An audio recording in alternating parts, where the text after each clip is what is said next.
Welcome to Like Pigs in Space, an arts and culture podcast. I'm Aaron Mason. And I'm Max Mason. And we are here recording on the most auspicious of days, Towel Day. Yeah. And I have my towel with me here in Sector Z9 plural ZZ Alpha 9. I can't remember. It's something like that. It's on my calendar. And so it's it's a good day. That's good. I think I have a towel over on the door over there. Okay. We did laundry, so it's Oh, nearby. Good. So well, the thing is, you have to know where your towel is at. Yeah. So if you know where it's at, then you have fulfilled the requirement. Yeah, you don't have to have it on you. You just got to know where it is. Well, yeah, it only it helps to have it on you in case of sudden emergency, where the planet falls apart. Right. So, or gets ready to be invaded or blown up or whatever. So it's just, convenience. So let's see. I have it on here as I had Sector ZZ9 plural Z Alpha. Oh, yeah. That was pretty close. Yeah. You mixed the Zs around a little. Yeah. Oh, well. Like I was saying before we started, we were downtown Portland today, and so I was looking for something, and there's this statue that's like hidden underground. Okay. In Portland, and the only way to access it is by going to a parking garage and taking an elevator all the way down. Oh. And so I was hoping to do that today, and it's next to this like little cafe that we like. So I was like, cool, we'll just go there. They have like a really good breakfast sandwich. Okay. So we're like, we'll go there and then we can go down. But it was all closed up today because it's part of a business parking garage. Yeah. And so everyone's off today. Oh. But it's near the Portland building that guy designed. Is Graves? Yeah. Michael Graves or Michael Graves. Yeah. That's it. So cool. We were right by that and we got to check it out a little bit, and it's really cool. It's oh yeah. it's really like stands out against all the other buildings. And not that the other buildings are boring or anything, but it's just like very unique and cool. Very colorful, and there's a lot of texture to it, like things are sticking out at weird angles and good. Yeah. So now we have to go see it because just I didn't know it was there, and now Yeah. So cool. That is neat. That's neat that you got to see that. The other one sounds like you were headed for a liminal space, though. So kind of. It looks like it. I mean, I saw a little video of like how to get there. Yeah. And it's a lot of like fluorescent lighting hallways and weird twists and turns. That was like there's a lot. I don't know which one it is, but there's a library here at U of A, and you can go down several floors underground. Oh yeah. And that's where the study pods are for the graduate students. But it goes down this other hall. Like it loops around on itself, and you end up in this hallway going, "Where am I?" But interesting. We ended up going to, there's a parking garage like across the street from it. So we're like, let's see if there's something, if it all connects there. And it didn't, but there was another tunnel that like led from the parking garage underneath everything into the Pioneer Square mall there. Okay. So that was kind of fun to accidentally end up there. And do you remember, did you go on the subway with us in DC? Did you come with me? I don't think I did. We went through that mall there. Yeah. That was underneath all the hotels, but I don't think I actually went on the train. Yeah, that one was so weird because it's several blocks away from the hotel, and you don't come out from the building. Yeah. It's this long, like, and then it goes down, and then I think it goes under the river. That's why you go so. Yeah, that's why you go so far down. Wow, it's weird. It was just wild. So cool. Yeah, There's part of the Max line here that does that. That goes underground. And there's a stop that is, it looks like its own little, subway station that goes up and you're at the zoo.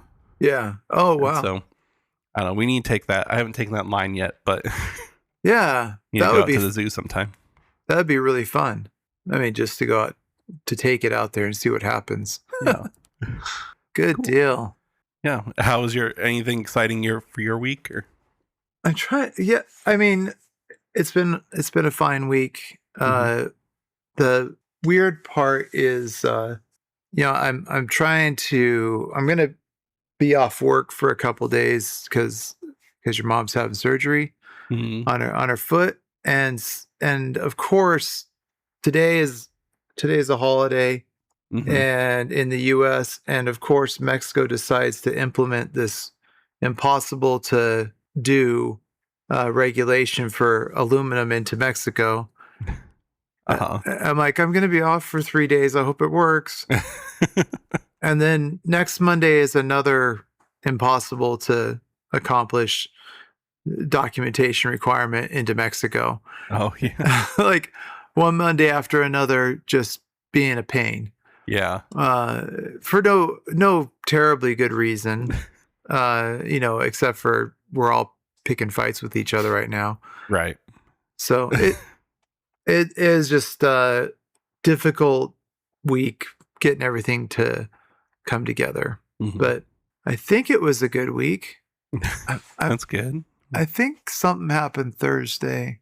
I can't remember. Anyway, but I did find from my magic trash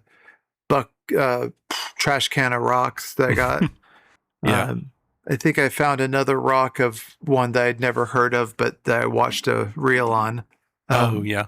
Yeah, called a Saffordite. And it's kind of like obsidian and kind of like Apache Tears. Okay. Because it's it looks black like this and looks like just a dumb rock. But you can't tell here because it's so dark, but you can see through it. Oh. It has and I'll try and do this for you because there. Yeah.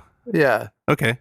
So you can, and it's darker than a Apache Tear because those ones are like this, and then they just disappear. See? Oh, yeah. They don't have any color or tint in the middle of them. They look black, but they are no longer black. These ones are still super dark, even this thin rock. And yeah. So these are only found in a 100 square mile area in Safford. And they don't think they came from this planet. Oh, okay. Which is the other cool part. So they're like meteor tears. I don't know. Meteor obsidian. Yeah. Wow. So weird stuff. It's cool. Yeah. So yeah. That's another, when we were looking for this statue this morning, around the corner from the building, there was a store called the Fossil Cartel. Oh, cool. So lots of places to check out there. Yeah. Want more interesting rocks. Yeah, I will. I'm looking forward to coming and looking at those places. We found a rock shop here, which is, I don't think they're trying to make money. Yeah.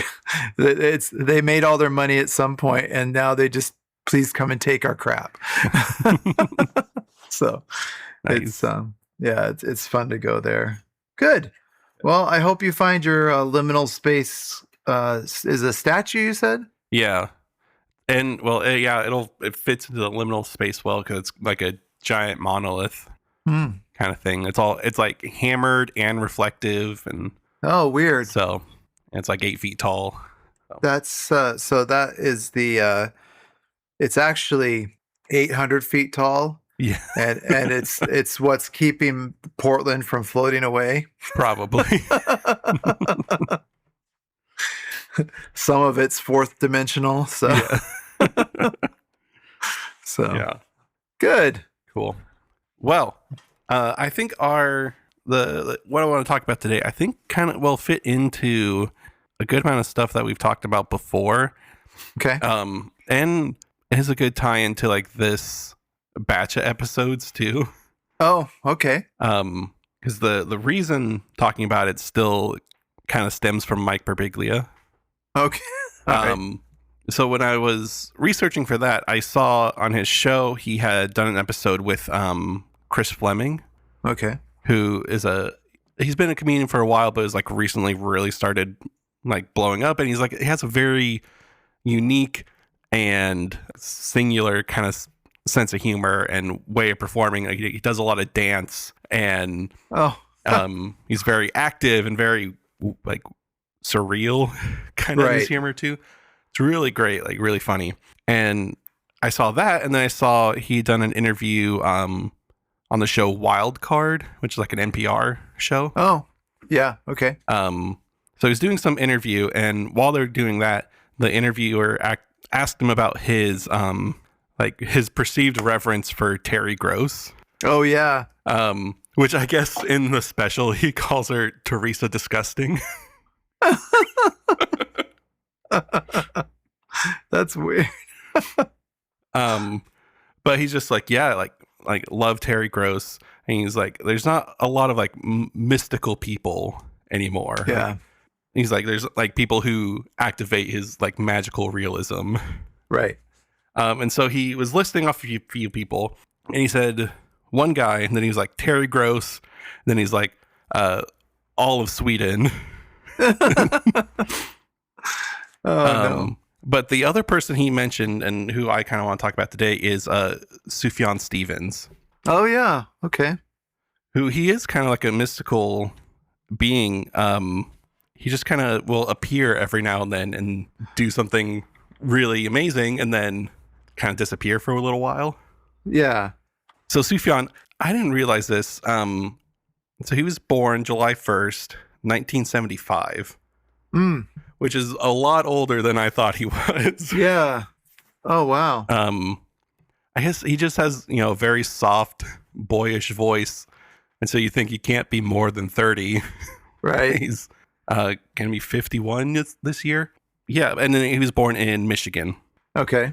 He was mostly raised by his dad and his stepmom, and occasionally visited his mom out in Oregon here. Oh, cool.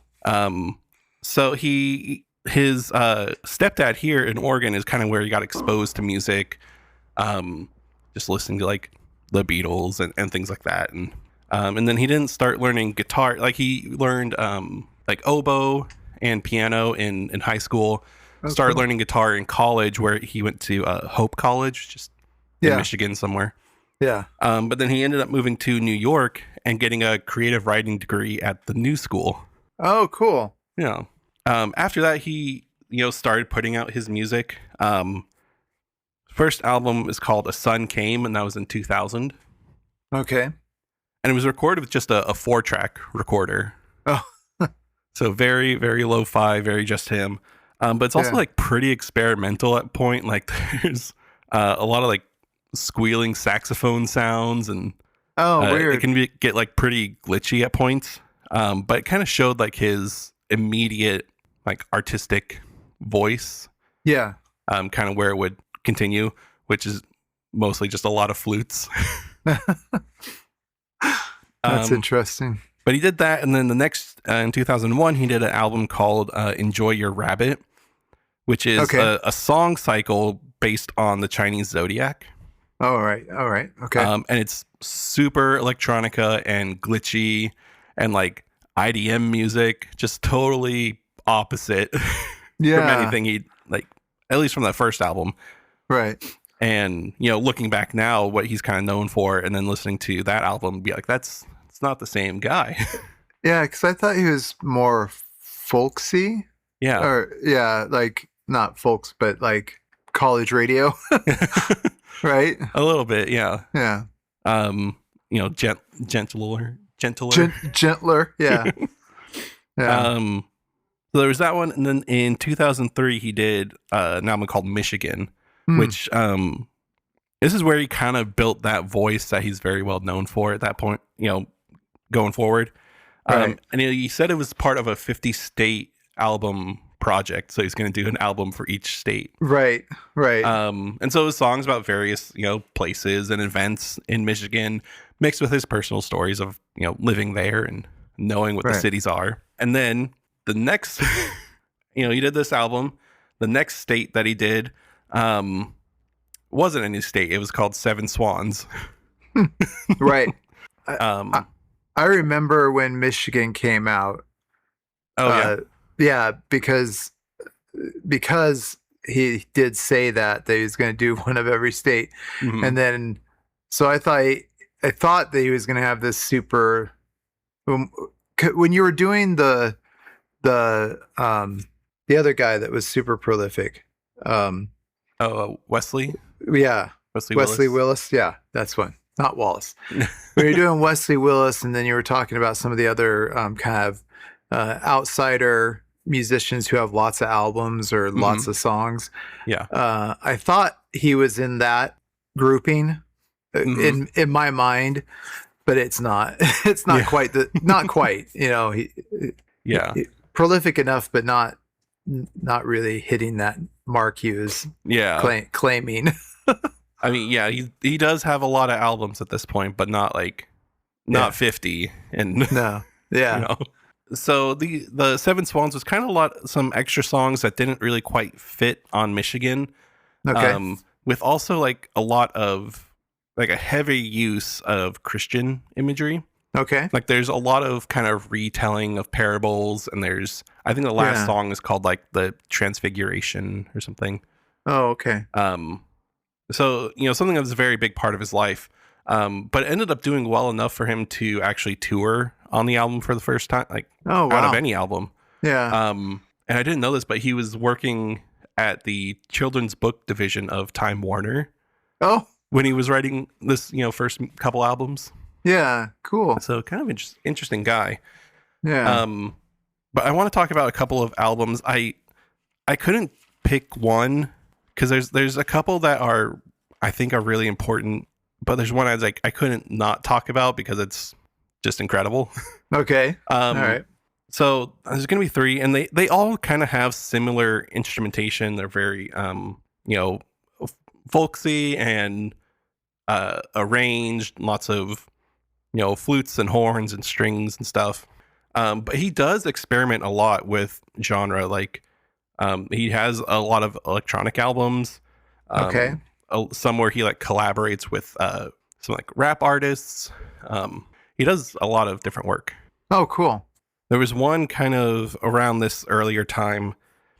It was him and a rapper, and I forget the name, but then the group Son Lux, Okay. who they ended up doing the soundtrack for Everything Everywhere All at Once. Oh, wow. Okay. Yeah.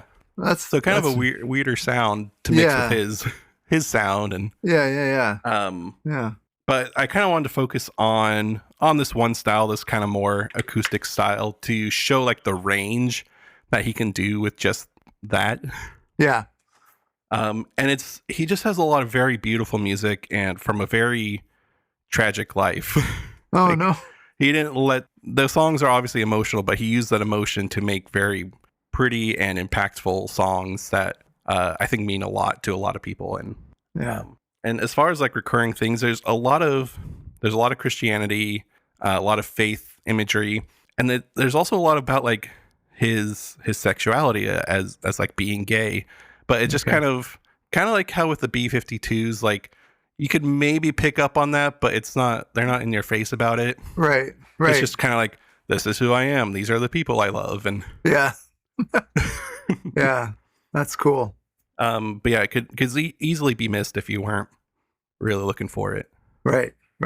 But the one I want to talk about next is the second in this 50 state album project, which is called it's Illinois, but the album cover says Illinois. There's an E at the end. Okay. And no one calls it Illinois. Yeah. That's wild. Except me. Yeah. I know that's not how you say the state name, but the album name does have an E at the end, so it's different. Yeah. Wild. Okay. So yeah, Illinois. So this was the next and last of the 50 state projects. It was also largely recorded at home. Most of the things were played by Sufjan. Very lo-fi, and this is a time when there was a lot of really good lo-fi indie rock albums coming out. Okay. Like there was like the Glow Part 2 by the Microphones, or like the Death Consciousness album by Have a Nice Life. Yeah. Those ones are very lo-fi, like can get very distorted and loud at times. But this, in comparison, Illinois sounds very pristine, like very polished. Just because of his like arrangements and his instrumentation, it sounds like everything is very flat in the mix. It's just like, this is just how the flute sounds because this is how a flute sounds. Yeah. Like there's not any extra mixing with that. That's cool. So I'm wondering if it's I was watching and I don't know if you've experienced this. This is more about a recording and how it translates. And I was watching the biopic about Bruce Springsteen. Okay. Yeah. And he done a big album, and then he did Nebraska, which he kind of did all by himself. And one of the songs that he did, he recorded on just a tape player, like pretty much. And they had the worst time. He's like, I want it to sound like that. And they're like, it's a crappy tape, man. We can't make it that bad. Yeah.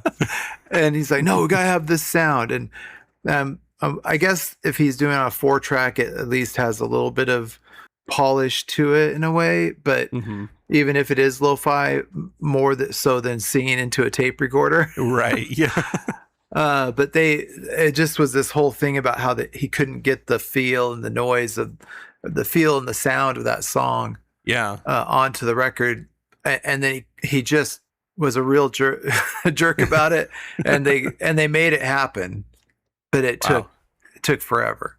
Yeah. So I think it's really, I don't know. I really like albums like that because it makes me feel better about what I can do with, limited equipment. And oh yeah, because it really is like, as long as the songs are good and you know what you're doing, the actual equipment to record it doesn't matter too much. Yeah, I'd be interested in having you listen now to the stuff I recorded, because it was on that. I think it was technically an 8-track. So I could mess with it, but I would record and then record or bounce it and all this kind of stuff. And I was playing around with it, but it was mostly straightforward, just recording the different tracks. But I'm wondering what the quality sounds like now. Yeah. And it'd be interesting because I didn't think it was too. I mean, I was listening to a recording of it on a CD, and it didn't sound. It didn't sound. It sounded digital. It sounded like it was digitally mastered, which it was. So, but it wasn't the whole. It wasn't produced at all. It was just recorded and put together, which I imagine is what his other stuff would have been sounding like, right? Yeah, I would think so. Yeah. Cool. So I'm just going to kind of go over a few like key points from each of the albums. I can't go over, like, this Illinois album is 22 songs. Yeah. I'm not going to go over all of them. I was noticing the length of it. It's funny because they actually write it Illinois, but then the cover says invites you to come on Field to Illinois. Yeah. So it's like, this is the name of the album, but the name of the album is not on the cover. It's this joke that's on the cover. Right. That's so funny. Yeah. So the first one I want to talk about is the first track. Because I think it shows his like storytelling abilities really well. Okay. And it's called Concerning the UFO Sightings Near Highland, Illinois. Oh, interesting. So this is mostly just a piano song. And it's kind of in a really weird time signature, probably not even thinking of a time signature when he was recording it. Yeah.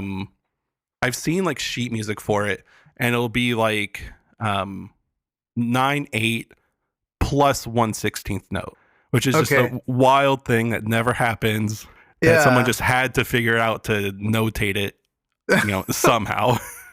Okay. But I don't think he was thinking that when he wrote it. Other than that, they're just kind of like these glittering frilly flutes that kind of come and go. They'll like woo, Yeah. up and down. But the lyrics are, when the revenant came down, we couldn't imagine what it was. In the spirit of 3 stars, the alien thing that took its form. Then to Lebanon, oh God, the flashing at night, the sirens grow and grow. History involved itself, mysterious shade that took its form, or what it was. Incarnation, 3 stars, delivering signs and dusting from their eyes. Cool. So it's just kind of like this Yeah. austere, vague like imagery of a UFO, but Yeah. still very unsure about what it is. Right. And Interesting. that's all the lyrics. That's the whole song. But it's a really beautiful piano piece. Like it's Yeah. really fun to play too. It's got these nice big open chords on it. And, but yeah, I think it's a really gentle ease into the album. And then we get track 2, which is mostly instrumental. It's just kind of this like big fanfare, but I wanted to read the title because it's the longest one on the album. It says, it's The Black Hawk War, or How to Demolish an Entire Civilization and Still Feel Good About Yourself in the Morning, or We Apologize for the Inconvenience, but You're Going to Have to Leave Now, or I Have Fought the Big Knives and Will Continue to Fight Them Until They Are Off Our Lands. So the title of that one is longer than the lyrics of the previous one. Yeah, right. That's fun. That's good. And I think it's only like a 2-minute song. Right. It's really fun and really like builds a lot of energy. But yeah, kind of like a welcome to the album kind of song. Interesting. And then we get track 3, which is Come On Feel the Illinoise. Yeah. So this is a great song. Okay. And about as energetic as you're going to get on this album, but it is very driving. He does a lot of songs in 5, like in 5/4 instead of 4/4, but it always feels very natural and very flowing, and which is not always the easiest to do in like these uncommon time signatures. Right. But the song is largely in 2 parts. So it's the first part in 5, and it's basically all about the 1893 World's Fair. Okay. Kind of reflecting on these huge advancements in society, things that were invented or like premiered during this thing. A lot of commercialism and just products. It sounds very wondrous. Yeah. While also being very consumerist. Does it, well, I'll let you keep, because there's something that happened then that was kind of significant too. So yeah, I was just gonna read. Oh, you can go first. It's fine. No, go ahead. Because I was gonna read some of the lyrics. This is just kind of in the middle. Well, near the end of the first part, where he says, "Oh God of progress, have you degraded or forgotten us? Where have your laws gone? I think about it now. Ancient hieroglyphic or the South Pacific, typically terrific, busy and prolific. Classical devotion, architect promotion, lacking in emotion. Think about it now." And then the chorus, which is Chicago, the new age. But what would Frank Lloyd Wright say? Oh, Columbia, amusement or treasures, these optimistic pleasures like the Ferris wheel. That's interesting because, it wasn't Frank Lloyd Wright around then. He was? I don't know when he died. I thought he was, maybe he was young at that age, 1893. Yeah, but he still had a lot of stuff going on.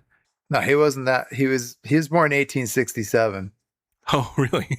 Yeah. So he would have, we talked about what Philip Johnson saying he was the best architect of the 19th century. You're right. Yeah. So he had stuff going on. But Mhm. yeah, he would have been able to comment on what he thought about it. You know, Yeah. I don't know. That's kind of funny. Yeah, it's so I think there is some like a little bit of introspection, but it's mostly just like this, kind of celebratory. It sounds very celebratory. It's very fun Yeah, instrumental at this point.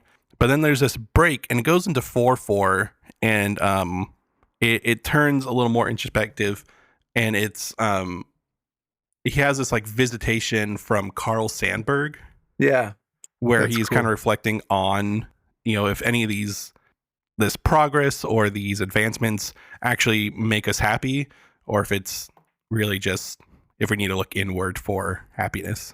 That's interesting. I like Sandberg. Yeah. Yeah, yeah. I mean, he's a mid-century modern. Oh Um, yeah. yeah, so yeah, so it, I would have like I do, I do like him. Yeah. So um, I think it's also someone he chose as to like visit him. Because I guess he also Carl Sandburg wrote a like biography on Abraham Lincoln, oh wow, which very Illinois. yeah, yeah, But in this next part, he has the lyric. There's a lot of like instrumental work, and it's really fun. Like okay, it's great to listen to. But then he says, "I cried myself to sleep last night, and the ghost of Carl he approached my window. I was hypnotized. I was asked to improvise on the attitude, the regret of 1,000 centuries of death." And oh then cool, has the chorus, and it kind of again kind of has that like Shins lyrics, whereas they just kind of repeat the feel of it, but not the actual lyrics. right, right, right, Um, so one in the chorus is like, even with the heart of terror and the superstitious wearer, I am writing all alone. I am writing all alone. And then even in the best condition, counting all the superstition, I'm writing all alone. I'm running all alone. yeah, Um, wow. so a really great song, really fun song.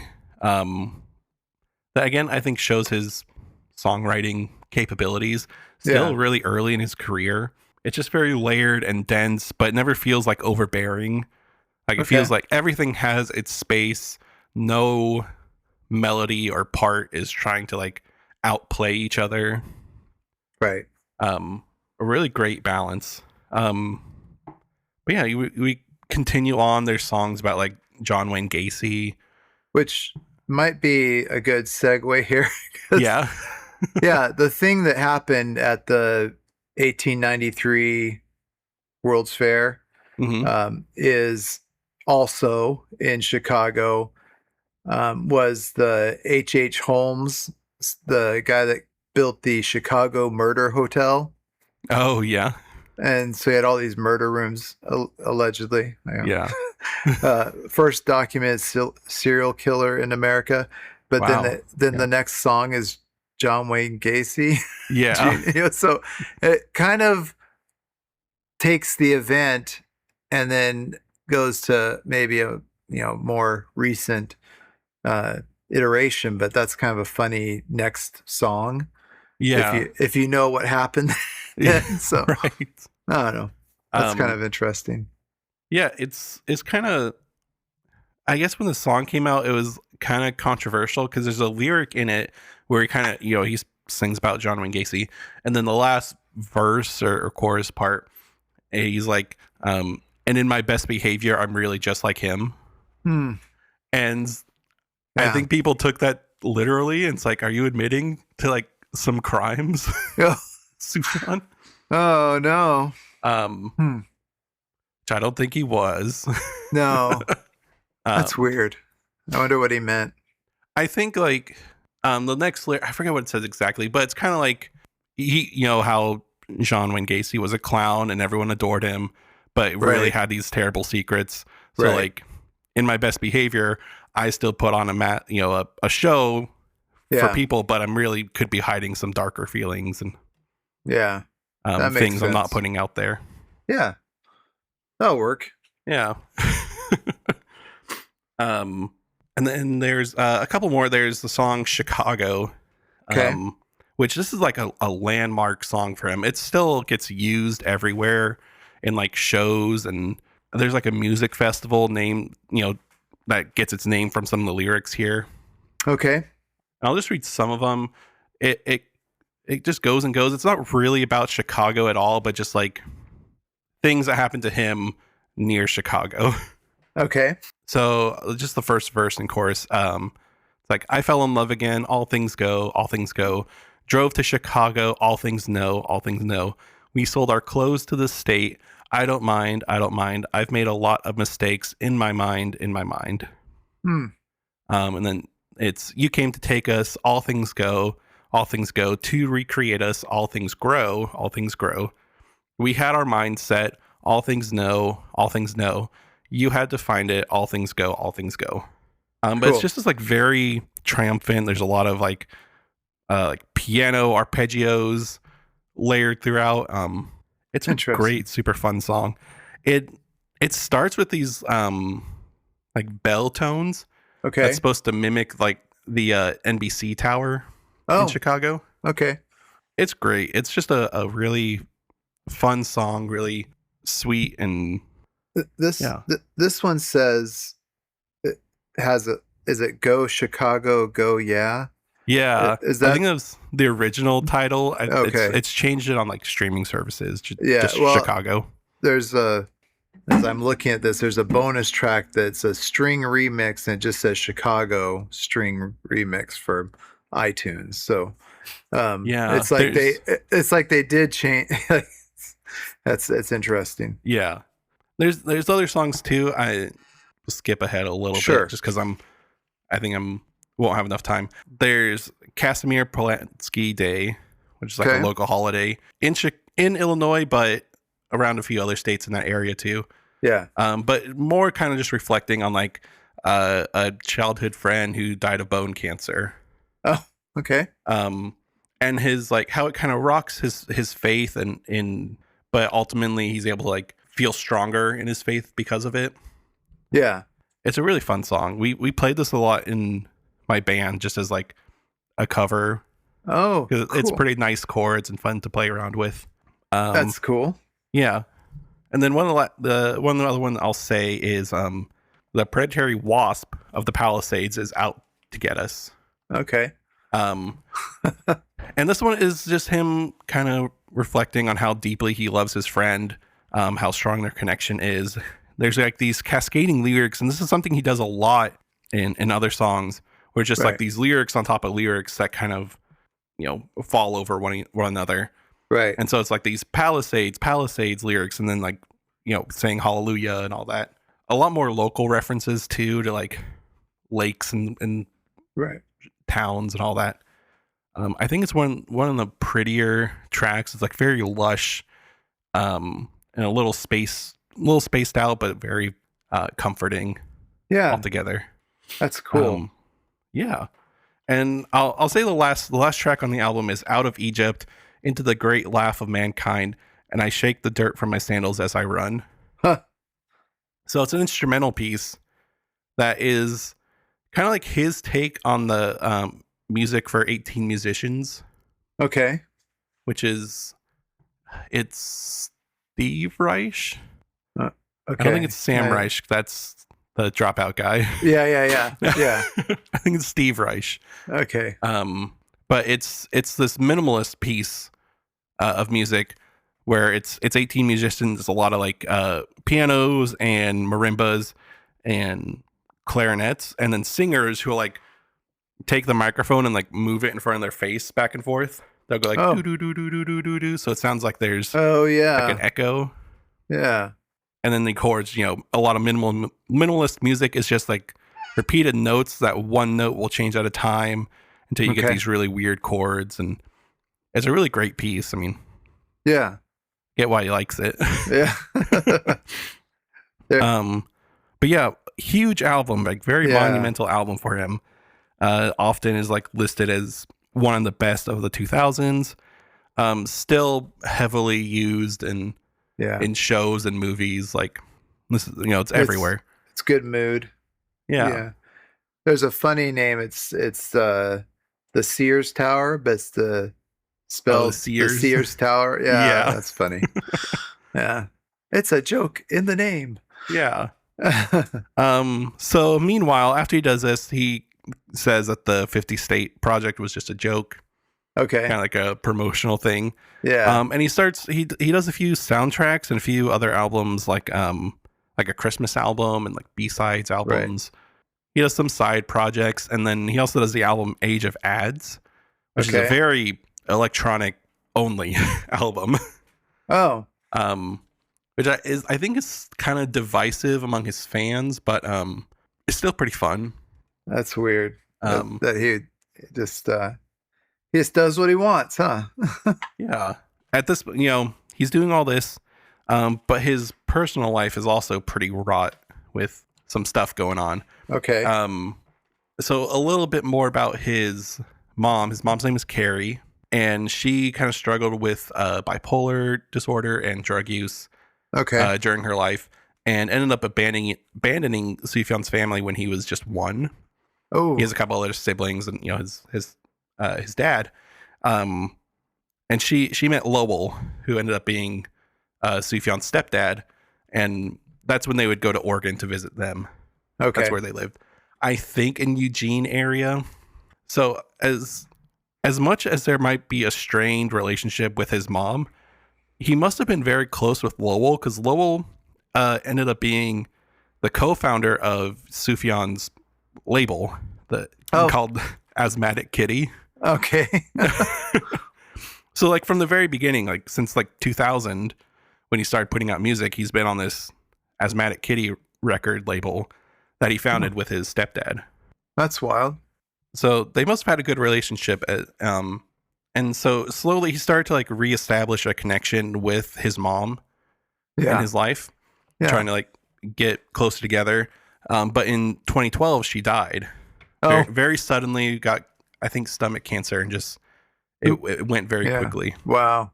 And so dealing with that, he put out the album Carrie and Lowell in 2015. So this record is largely recorded in Portland. Oh. Neat. I think you can make an argument that it's kind of like the third 50 State album, because there's a lot of organ imagery here. Okay. That I think, like, especially listening to it now, like, feels very, it feels very Oregon. It sounds like something that would come out of Oregon. Yeah. Especially like the Eugene area. There's a lot of references always there. But it's a very bare bones album. It's very stripped back and minimal. It's mostly just guitar and vocal, in his like style, like, finger picking style. Yeah. There might be a little bit of pianos, some like really soft synths, just to like, accentuate a mood. But there's a lot. Okay. This. Okay. Even with the first track, which is called Death with Dignity, which is also kind of an Oregon reference, because of they have a Death with Dignity act. Oh, wow. It's kind of like a physician assisted death. Yeah.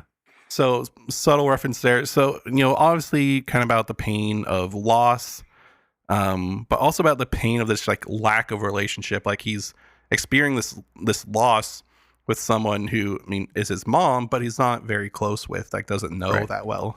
Right. Even though he very much wants to. So I'll read the first verses here. Okay. He says, "Spirit of my silence, I can hear you, but I'm afraid to be near you, and I don't know where to begin. Somewhere in the desert, there's a forest and an acre before us, but I don't know where to begin. Again, I've lost my strength completely. Oh, be near me, tired old mare with the wind in your hair." Oh. So, yeah. Yeah. Again, and it sounds very intimate. I was trying to think of how to describe his voice, and I think it's good that you brought up the Springsteen thing, because it sounds like a little tape recorder. Like his voice sounds a little distant, doesn't sound very pristine. Okay. It almost sounds like it was recorded outside. Yeah. A lot of the time. And, as intimate as his vocals always are, it's very close in on this album. It does say that in here, it says studios that where it's recorded. Mm-hmm. In Klamath Falls, it was hotel rooms. Yeah, right. So, so that's probably some of that, right? Yeah.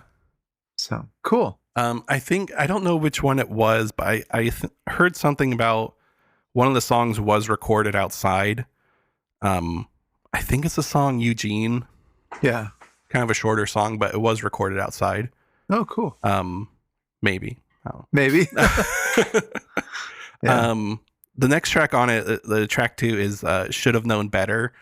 And this is what, again, is very stark. And it's kind of like his initial reactions after her death. How he didn't like grieve her properly when it happened. Yeah. Okay. And also again, the confusion of trying to grieve someone you don't know. I think this one is probably the most devastating song on the album. Because it kind of goes... I wrote down a good pizza, bad pizza moment. Okay. Where and so I'll explain. The outro, it goes into these like very soft, plucky synths, where I think he's trying to be comforted a little bit, and he finds like beauty and joy in his brother just having a daughter. Okay. Recently, and so it's that it's the joy against the extreme like grief that makes it so devastating. So like good pizza, bad pizza. Yeah. Yep. I think that's, at least for me, this one always hits the hardest. I don't know if I've heard it, but that title sounds really familiar. The Should Have Known Better. I mean, it is one of his singles, but it seems pretty familiar for some reason. Yeah. So in the chorus or the outro, the lyrics are, don't back down, concentrate on singing, the breakers in the bar, the neighbors greeting, my brother had a daughter, the beauty that she brings, illumination. Okay. And then it's don't back down, there's nothing left, the breakers in the bar, no reason to live, I'm a fool in the fetter, rose of Aaron's beard where you can reach me. Cool. Again, it's another thing that really sticks out, like the word fetter. Yeah. Always stands out because it just doesn't get used anywhere. Right. Now I'll have to push the usage of that. Yeah. So just great, rips you up, but really, it's really like the synth sound, the little bells are just perfect. Like the synths that he does use on this are just like perfect. I don't know, just can only describe it as perfect. It feels so appropriate whenever it's used. Yeah, that's neat. Yeah, the one song that everyone is often cited as like the saddest song, not just by him but by ever, right, is 4th of July. Okay. It is very sad, but it's more of a piano ballad, and there's these like kind of cloudy synths that will come in and out. And it's like a conversation with him and his mother in the hospital, like one of the last conversations, or at least it's framed like that. Where the verses is him speaking, and the chorus is kind of her response to that. Yeah. Okay. And I'll read the last ones. So it says, the hospital asks, should the body be cast before I say goodbye, my star in the sky? Such a funny thought to wrap you up in cloth. Did you find it all right, my dragonfly? Yeah. And then the chorus, shall we look to the moon, my little loon? Why do you cry? Make the most of your life while it is rife, while it is light. Well, you do enough to talk, my little hawk. Why do you cry? Tell me, what did you learn from the Tillamook burn or the 4th of July? We're all gonna die. Okay. Pretty harsh. And then it ends with just like him repeating that we're all gonna die. Oh, no. Lyric. Okay. So a lot of, there's a lot of birds in this song. Like talking about birds or the bird sounds? Like comparison to birds. All right. Which is kind of funny because the Chris Fleming interview, there was a moment where one of the questions like what symbols appear in your life, and he starts talking about birds, or I think about a heron. But it also reminds me, there's another lyric, and I don't remember what it quite was, but it reminds me of the song Real Death, which is by Mount Erie. Okay. Which it's on the album A Crow Looked at Me, which it is almost just like journal entries of this guy in the days after his wife died. It is not a fun album to listen to. It's a really like powerful album, but it's like hard to call it entertaining. Okay. It's not. It's rough. Okay. But the first song is called Real Death, and the lyric is like, death is real, someone's here, and then they're not. And it's not for singing about, it's not for turning into art. Oh, wow. And it doesn't get much happier from there. It's a sad album. There is no hope anymore. Yeah. That's too bad. But anyway, it kind of reminded me of that. Some of the lyrics in here are just like, this isn't fun. Right. You know? Oh. This isn't a nice thing to experience. Right. The last song I want to talk about on here is Blue Bucket of Gold. Okay. So again, this is another Oregon reference to a blue bucket mine, which is like a lost gold mine somewhere out in the desert. Oh, wow. Oregon desert. So he just kind of uses that imagery. And it's also kind of a reflection on the album about like what people may take away from it. Right. So half the track is just this piano and vocals. He's singing, the lyrics are, my blue bucket of gold, friend, why don't you love me? Once the myth has been told, the lens deforms it as lightning. And then the chorus is, raise your right hand, tell me you want me in your life, or raise your red flag just when I want you in my life. Oh. So yeah. Again, very harsh. And yeah. But what is really cool about this is he does this piano part, and then there's this transition to this like soundscape, just like where it's all synths, and I think it kind of symbolizes this like passing away.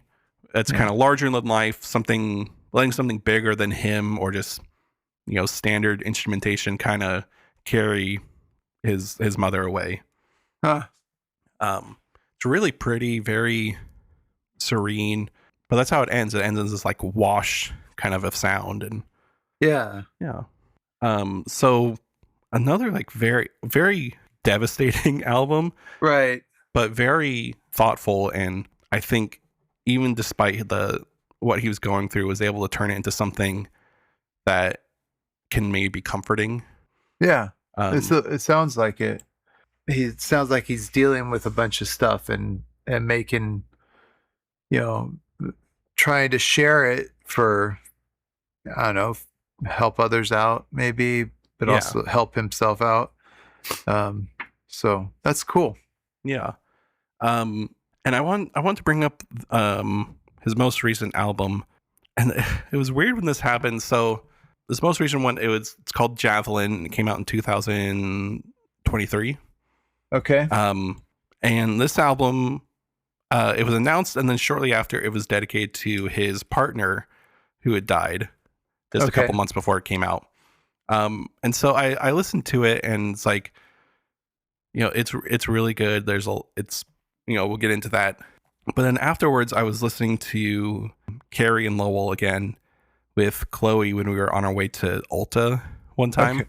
Right. Okay. And so I was listening to it, and then we get in the store, and I'm just like, I just start crying because I'm like, I feel so bad for this guy because he has such a hard life and has had so much like loss and stuff. Yeah. But he uses it to make this like beautiful music that everyone, I don't know too many people who are Sufjan haters. Yeah. Yeah. I think everyone can find something they love about it. And I just remember crying in Ulta. I'm like, man, this guy, like every time someone dies, he writes an amazing album, and that sucks. You weren't crying because you're in Ulta and it's expensive? No. I'm crying for a consumerist nightmare I'm standing in. Right. Okay. So this album, Javelin, I think it takes a lot of elements from all of his work, all of his different experimentations and styles. While it is more kind of focused on like the singer-songwriter acoustic-y stuff, Okay. there are some pretty heavy usage of like electronica and a lot of like world music, I guess you Okay. could call it. Cool. So with the first track, we have Goodbye Evergreen. Again, it's just like very soft, muffled piano. I'll read you the first verse here, where it goes, Goodbye Evergreen, you know I love you, but everything heaven sent must burn out in the end. I promised you, just as you were in my dream. Now let me off easy, and I'll slip down through the drain to release my scattered brain, my enemy. Oh, yeah. So he has these like, this verse is another verse, and then there's this big explosion of synths and vocals and drums, and you get these like, again, this like cascading lyric thing he does where it's just like Goodbye Evergreen. That's all it's saying.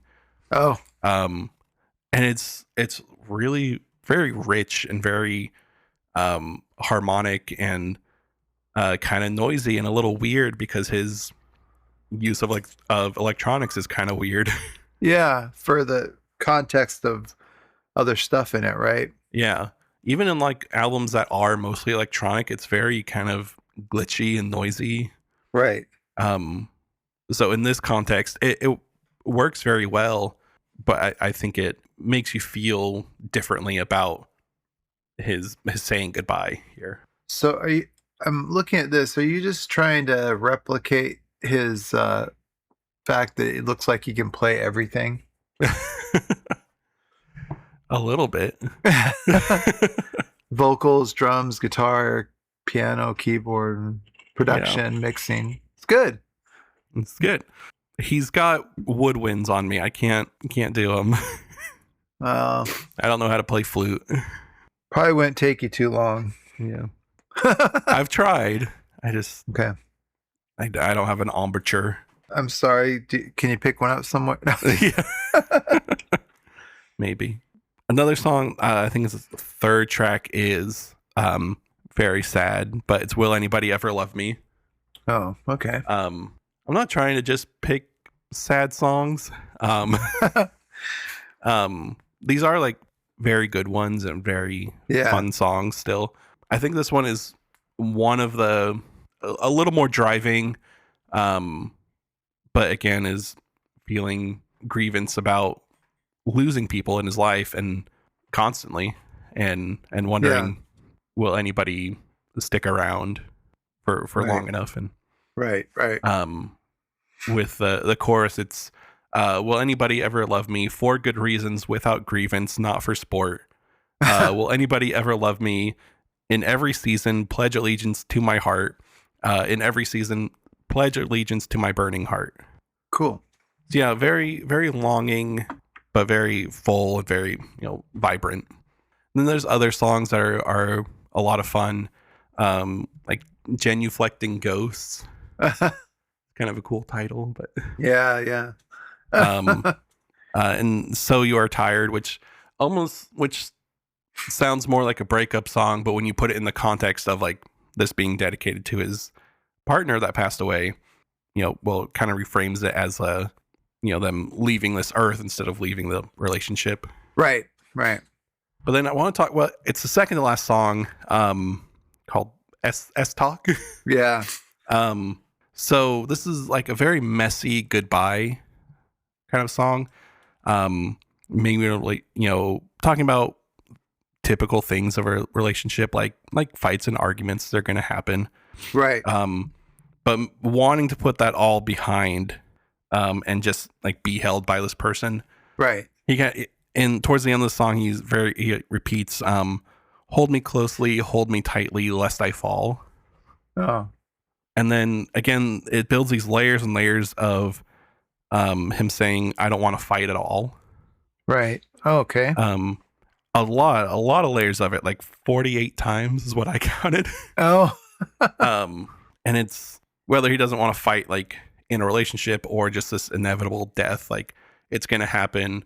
I don't want to fight it. I just want to be here Right. with the person. Yeah. But then it does a very similar thing to the end of Carrie and Lowell, where it kind of flatlines. Like there's this long held note, Oh, and then wow. these synths kind of come up, and it's this very embracing soundscape. He's kind of this like wordless singing, and it feels like the person's spirit is like floating away Oh, wow. in the end of it, until it's very haunting, but also like very beautiful, until it's just left kind of cold and alone, very quiet down the middle. Right. And that's the end of the song. The last song in the album is a cover of a Neil Young song. Oh, okay. I think it's There's a World. Yeah. And I think it's a good way to end the album. To, Neil Young is a brighter songwriter, not as Well, the song is a little happier, yeah. talking about God's children, and lets someone else's words be the final saying of the album. Well, yeah, isn't that kind of how it goes though when you're analyzing all of your emotions, you're processing tragedy that happens to you, and then if you are somebody that likes music, then a song that you hear amidst that trial sort of symbolizes that, or lifts your spirits, or takes you back there, or it gets tied very tightly to the event. Yeah. And I think having somebody else's song be the last song would be kind of, that's where you start recovering. Right. Yeah. So those are all the ones I wanted to talk about. He also didn't really catch a break during this time. He didn't tour on this album because either like just before or just after Javelin came out, he was diagnosed with this rare autoimmune disorder or disease. Okay. And he lost the ability to walk. So he shared some updates and has had to relearn how to walk. Right. I think he did. I think he got better. And he's still active in music, but yeah, I just think he is great songwriter, great storyteller. I think he's very thoughtful about his use of lyrics. They feel more poetic than lyric, just like lyric writing, Yeah. It's a lot more like fragmented in a way. Okay. I realize I've been maybe talking about some sadder subjects, but I think it's interesting to learn about because it's not something I've had to experience much. Right. And so I want to know what it's like and be able to, relate and have empathy with people who go through that. Yeah. So, and I'm sure someday I'll know what it's like, but well, sure, but it's always really interesting because we had a couple of deaths when I was in high school. My uncle and then my great grandpa. And my uncle I'd met, but he had been absent quite a bit. Just I think I've talked about previously. Just had kind of drug culture and been at Vietnam and all that kind of stuff. So, and so I kind of knew him. And then my great grandpa I liked a lot, but he was we share the same birthday. Oh, wow. Different years. But yeah, so but he had, for most of my life, he kind of was going, his mind was starting to, like, Alzheimer's, not dementia. Okay. Or he was away doing his own thing, and so didn't have a lot of interaction with him. And so anyway, I went through it, but I've also never been overly affected by death. So don't worry too much about reacting appropriately. It's more about reacting honestly. Right. And, because I don't know. I don't get too built up. In fact, this has happened a few times. I started looking. I went looking for something on Tony Hoagland, Hmm. and then found out he had died a couple of years ago. At the time, I was like, Yeah. "Dang it!" And then I did the thing on Alice Notley, and she died earlier that year. And Yeah. then I just happened to turn on the Sirius XM radio on the new car, Hmm. and it was the first wave station, which is pretty good. Hmm. And the DJ on there said, "Oh, I'm talking with such and such, the wife of Mike Peters, who is the lead singer of The Alarm, and this new album that they're releasing is the album from the last year of his life." Oh, So he died. He died a year ago. It's one of my wow. my favorite bands, and so I'm like, Yeah. ah, and then your mom says, "Oh, I guess you are getting to that age." I'm like, "Yeah, where you instead of where you start reading the obituaries to see which of your friends have died." Yeah. Right. But it's interesting. It's sad because they're not around. It's not like he was. It just that was the latest of somebody I didn't have a whole lot of interaction with, but meant a lot to me. It was one of my favorite bands when I was in the '80s. So, Yeah. Right. uh, so it's just it's reacting appropriately. If I ever met his wife, I'd be nice, but Yeah. but Yeah. I know people who learning about people that they're fans of or whatnot, and that they've died, they lose it. Hmm. Like when Prince died, a bunch of people were. "Ah!"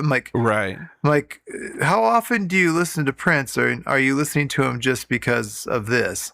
And Right. that's always the wonder is like, because I had him on heavy rotation. I'm not that upset that he's gone. I am. It's too bad. Hmm. It's sad for him. I wish he'd taken care of himself, but Yeah. um, I have him on heavy rotation. So I've got out of the relationship everything I was ever going to get anyway. Right? Right. He wasn't going to come over and have tea with me or whatever. Yeah. So I think it's kind of how, like, I remember feeling pretty distraught when Eddie Van Halen died, yeah, but I think it was more because like I had spent more time with other instruments, learning other things, right. and hadn't focused on guitar so much. So when he died, it's like, he's really the main reason, like, why I Yeah, got really into guitar. yeah. Um, so I feel like I need to put a little more focus back onto that. Yeah, and that's maybe some, when we lose people, it is probably more about the guilt of what we perceive we should have done. Hmm. There's people that I'm like, oh, I should have called them or I should have been there. Yeah. And and then there's people that I was there and and and they didn't die. or Right. or I was there and was able to support them before things happened. Yeah. And so but there's always the idea that if you've did you live up to what you had hoped you'd done for somebody, and then there's the guilt of, oh, I should have tried harder, all I was doing was sitting on the couch and I could have really been a better person. So Yeah. and you can't really do that to yourself. I can appreciate that, but you can't really do that to yourself. Yeah. So Right. that's all. It can be a taxing thing. It'd be a troubling thing, but don't let it get too much. Hmm. So yeah, Yeah. I feel like with things like this, like with grief and loss, yeah, I kind of remember, I think it was an interview with David Lynch, okay, who someone was talking about, why are your movies always about such like dark subject matters? yeah. And he was saying like, I'm just interested in it. This is something I've never experienced, and I Oh, want to be able to explore it and understand it better. yeah, And so like he writes these very or makes these very great movies about these dark subject matters that he doesn't really have personal experience with. Yeah, that's an interesting thing too. Is I was always when I was younger writing poetry, and you let people read it like, oh, you must have been in a really dark place. I'm like, what? Yeah. No, I'm fine. Because, but it is, that's what you do as a writer. I mean, it's the same thing you're doing as a musician. You're trying to, I imagine for you, you're trying different styles out. You're influenced by different works. You want to emulate it, but not copy it. You didn't grow up in the 60s, but you want to, understand folk music or something. I don't know, something like that. You didn't grow up in the 80s, but yet Eddie Van Halen was an influence. That's right. It's that same kind of thing that writers do. And so that makes sense for David Lynch because he's just trying to analyze it. That doesn't mean he's sad or experiencing that. So that's cool. I think it's kind of like when you were talking about your poem that you wrote about Polish food. Yeah. And it's not about understanding the subject entirely, but just about understanding people. Yeah. There you go. People work. You can kind of get in there and get an idea. Yeah. And you can inhabit the space and get a sense of it. So but yeah, I think that's all I have. Nice. Again, I wrote all these notes today, and it still ended up being like 10 pages. Yeah. I think Sufjan is great. Yeah. And just love what he's doing. I'm going to start listening more. I was afraid to start because I thought he was one of the I have 100 albums types, and I just get overwhelmed. Yeah. and now I know that I can probably even skip a couple and group them together. Right. Yeah. I'll do your techno ones over here. I'll do these ones over here. Hit the highlights. Right. And I think that would be a fun way to go about it. Hopefully he keeps going. And that's neat. I see a lot of, looks like his songs get used a lot. So I'll probably have some that I recognize. So. Right. I think especially you'll probably recognize a lot of things on Illinoise. Yeah. I didn't say this. There's a couple songs that sound like Tim Burton influenced. Oh, they're cool. kind of fun like that. Yeah. Well, that's neat. Yeah. Well, good.